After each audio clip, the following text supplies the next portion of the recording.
This is Diamond D with where I'm giving you some love advice, some happiness advice, some everyday good advice to make your day a little more loving. Hi, this is Diamond D with Love and Happiness, where I'm giving you some love advice, some happiness advice, some everyday good advice to make your day a little more loving. Today we have a new addition to the Love and Happiness family. DJ Dukes will be my new co-host on Love and Happiness. DJ Dukes, here you go. Hey, good evening, good afternoon, good morning, wherever you're at in the time zone.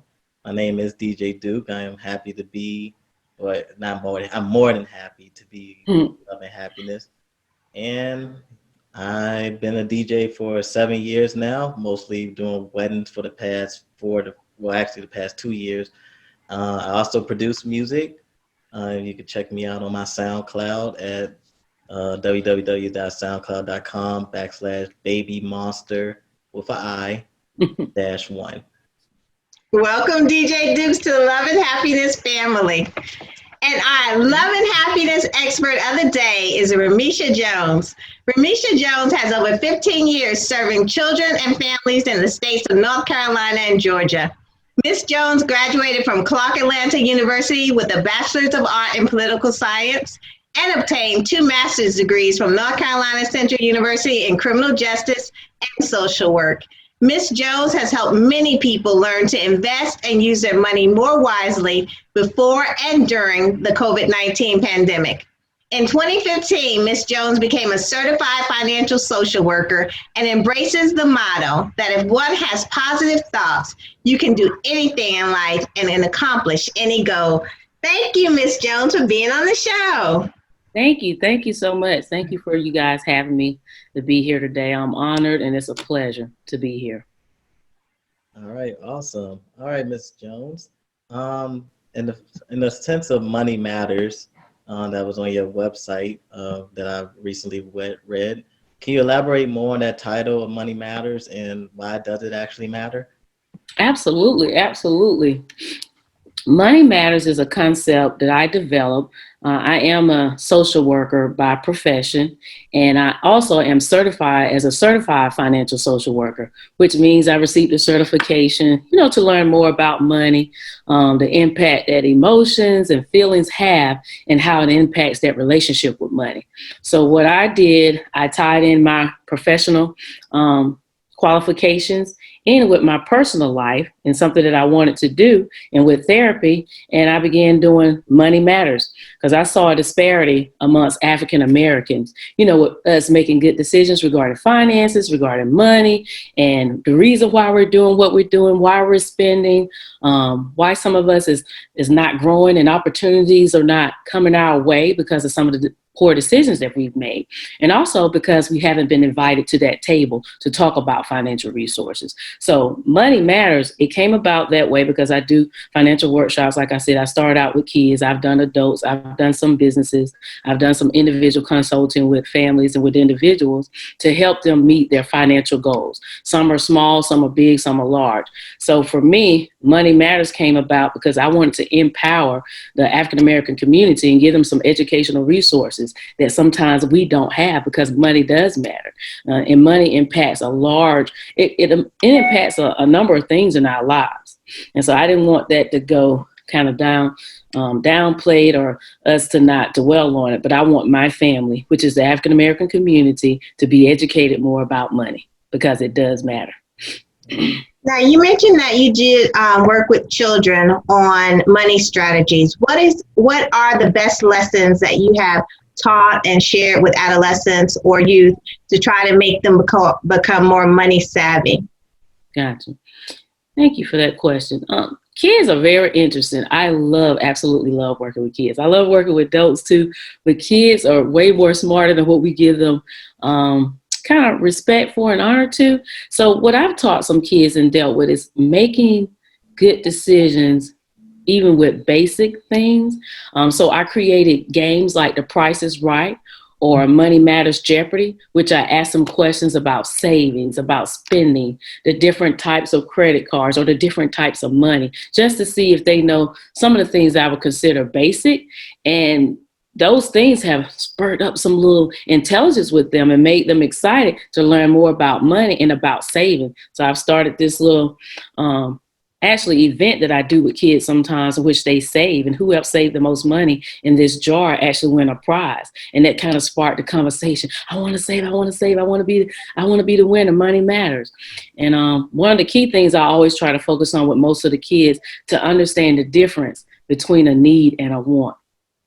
Mm-hmm. Sometimes kids, they may not get that for Christmas or just for general for school. Is that a need, a PlayStation? Are those Jordans a need, or is that a want? A want, you may need a pair of shoes, but you don't necessarily have to have a pair of Jordans. It costs $250 or $150. We can change that narrative, Mm-hmm. So those are some things basic that I do with the kids, and I absolutely love it, and they love it. Mm-hmm. For some reason, kids are hungry to learn about money. And that's some good life lessons right there, because I think even as an adult, there's a struggle with purchases, whether this purchase is a want, is a desire, or is it absolutely something that I need? And so that is definitely a lesson that the children can bring, not only from childhood, but into adulthood and into relationships. So when a person is in a relationship, what are some do's and don'ts that they should be mindful of when they're married? And, even when they become sort of older and become empty nesters? Good questions. What are some of the, you said, key factors they should pay attention to? Yes, money factors. Money factors. Mm-hmm. If you're married, it's totally different than when you're single. I'm a single woman, so all the bills are on me right now. But I think married couples, I think people really need to have conversations before marriage about money. Pay attention to what they're, like if you're together, sometimes you'll see, are they eating out a lot? Do they talk about their bills being late? Or are they seeming to run out of money? They're asking you for money. Or do you overhear them having a conversation, asking their parents about money? Do you see them shopping like every payday? Or are they going talking about all the shoes and the clothes that they're buying, and they have bills that they need to pay, even if they don't have bills, but they're just a luxury shopper all the time. All the time they're fulfilled by shopping and spending unnecessary money without budgeting and without just kind of put a thought process. That's kind of like a red flag for me, because I think everything needs to be done with balance. It's okay to shop, but if you're shopping every payday for new shoes and the amount that you're paying for, then that kind of like, what are you saving? What are you giving to yourself? What are you putting for the future? Because if I want to be your future wife, and I'm going to be your future wife, what you're spending is going to impact me and it's going to impact our family. So I look for those things. Buying a big car, but you live at home with your parents. Those two don't go together. Of course, you can afford the luxury car, the Mercedes or the Range Rover, but you're at home living with your parents, you probably don't pay any bills. So those type of things as well. Right. Thanks. Yeah. All right. With that note, how has your profession affected your perception in terms of how you view relationships now? Oh God, that's a good question.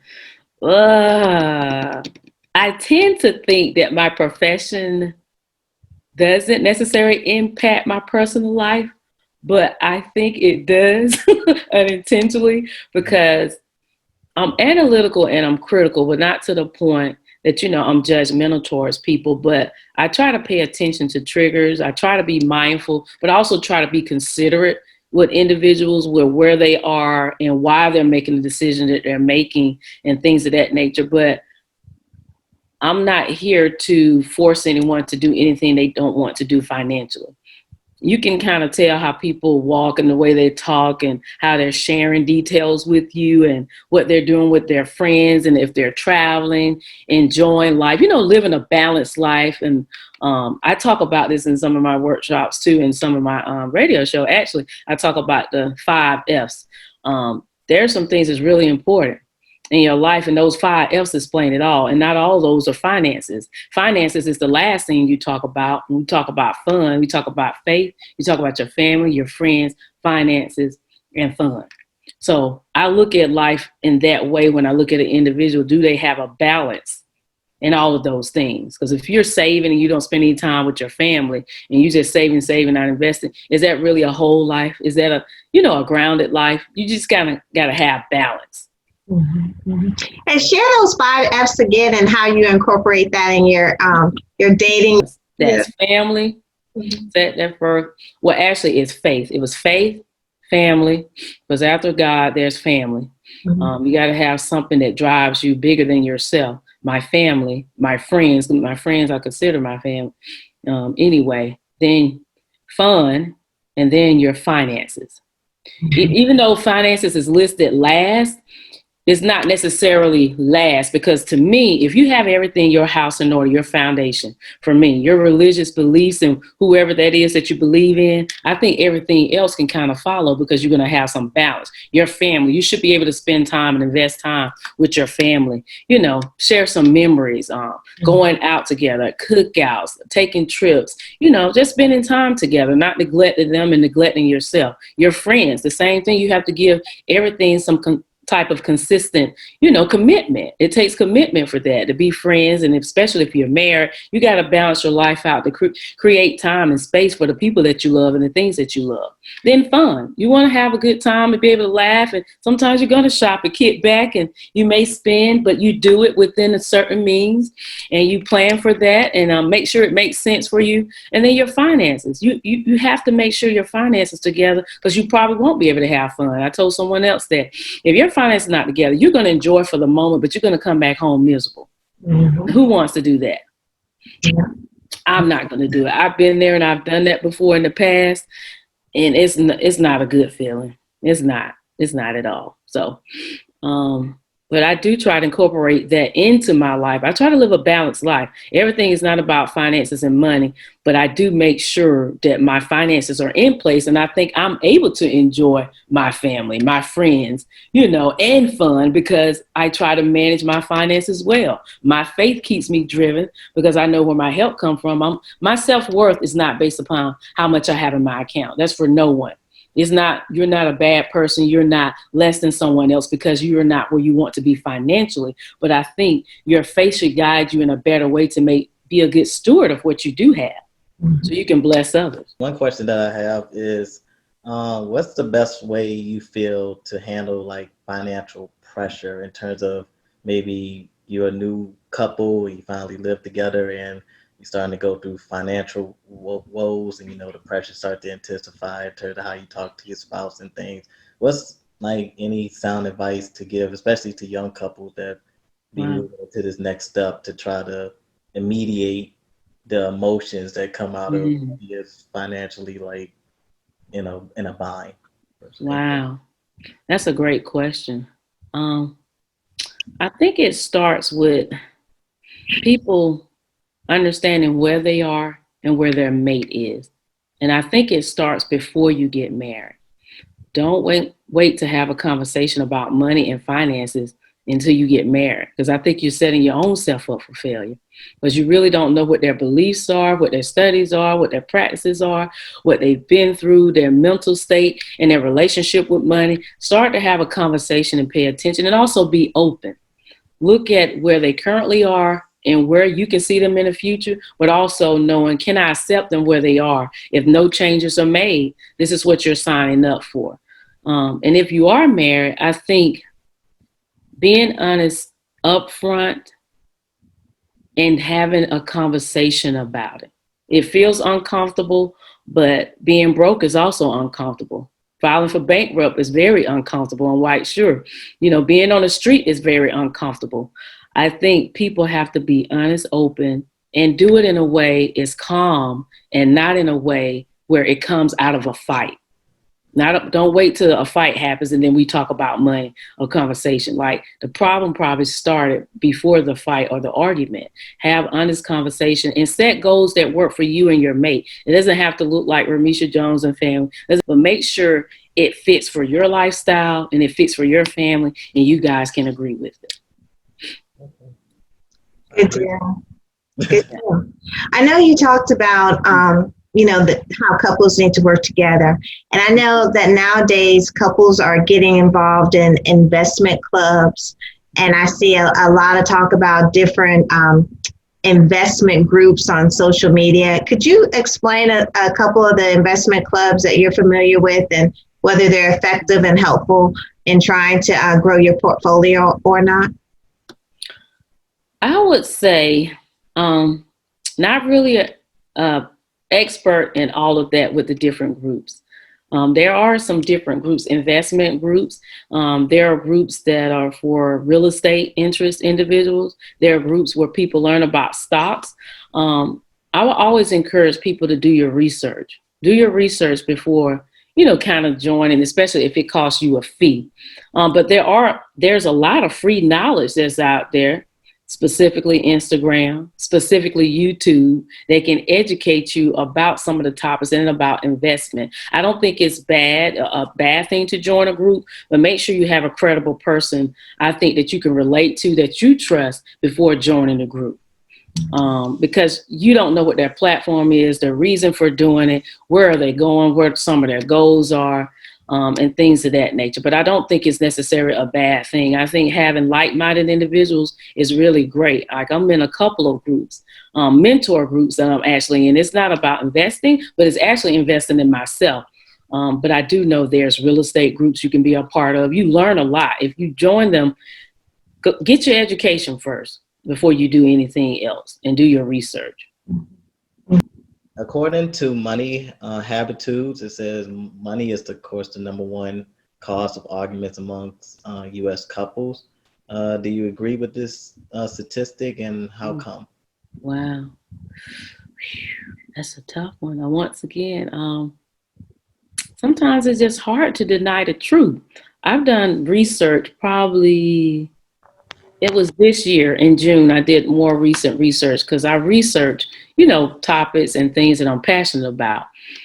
And divorce is at the top of the list. One reason why, people get divorced is because of money. Top, number one thing, not abuse, not cheating, none of the other things, but because of money issue, financial burden and financial stress. And I think to a certain degree, that is definitely a problem. Like, you can love a person all day and you can get along great and have fun and your friend, but financial stress is another type of stress. It brings on other issues, like it can bring on mental health issues. Being that I'm a therapist, it brings on depression. It brings on, comparison, jealousy. It brings on anxiety because you're worried about bills. So, and sometimes people just truly just get frustrated. It's like, I just can't do it no more. It's sad, but I think there's a lot of validity to it. That's why I think people really need to have conversations before they get married, and they work on themselves, work on their credit, work on their mental state, work on their patience, and all of that before tying the knot, because tying the knot doesn't change their financial situation and their thought process at all. It doesn't. It just amplifies it. Once you have emotions attached to it and feelings, and you love each other, you don't want to leave them and things of that nature, it just makes things a little bit more complicated and stressful. Mm-hmm. Yeah, I can see that happening. It's so important for people to try to get their finances in order before they come together.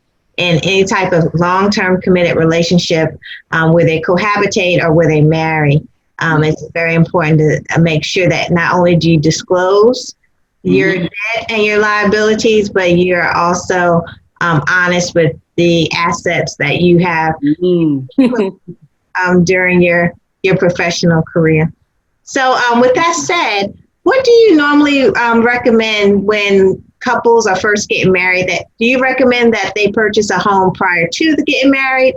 Or is it better for them to wait until after they say I do to make that first big purchase? Or what's your take on when couples in committed relationships like marriage should make big investments? Wow, that's a deep question. That was kind of tough because I think the older me and the immature me might have said, no, we're just gonna wait till we get married, then we can buy the house together. But it really just kind of depends on the person that you're marrying. Both of you guys need to know each other well, and your financial obligations and what you have, because it may make more sense for you to buy a house before you walk down the aisle. Let's say you may walk down the aisle in 6 months. But you said, we really found a great deal that we can buy now before we get married. And so now that we get married, all we have to do is move into the house. It's like a no-brainer because the amount that it is, the timing. When things are right for you, it's right for you and it will fall into place. Now, I do think some people rush sometimes. They really need to look at their credit score. They need to look at their expenses. They need to look at their income. Having the conversation before you get married is going to tell you whether you need to wait or whether you need to, we're ready to purchase now. If you're going to be together, you're going to be together.